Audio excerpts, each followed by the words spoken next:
Assembly of Java Paul P tui thanga CMP pa chin khan ngenin sen hi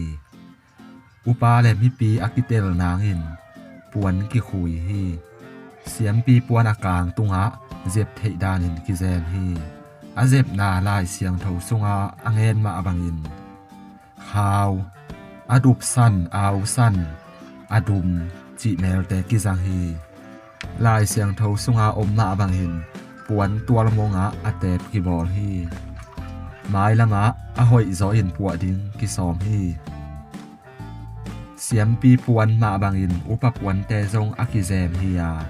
upa puan pen lai siang tho sunga om na bangin amel adum puan tual pi ki jang hi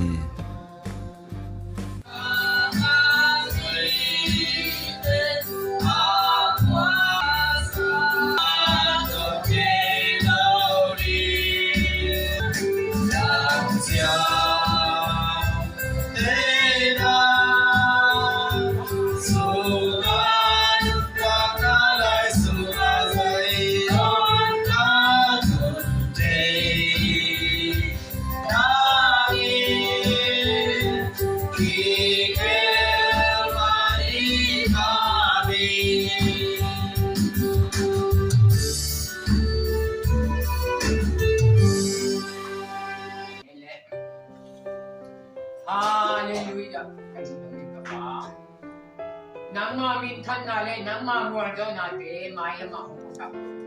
lai uni in nang mamin to kilong lo pi na sa na ni lo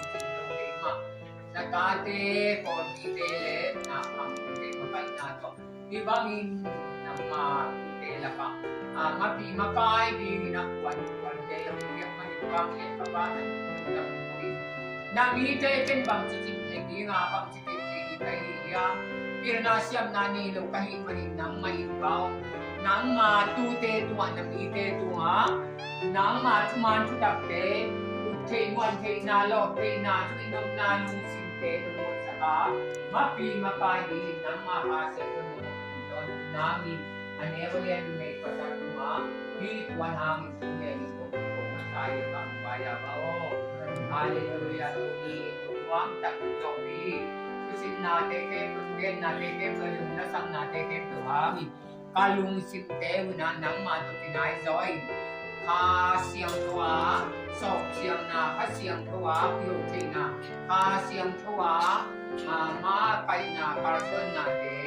u le ton tu na ta te tu ton tu ta he hallelujah te tu na tu ta tu ta tu pa ke ta pa o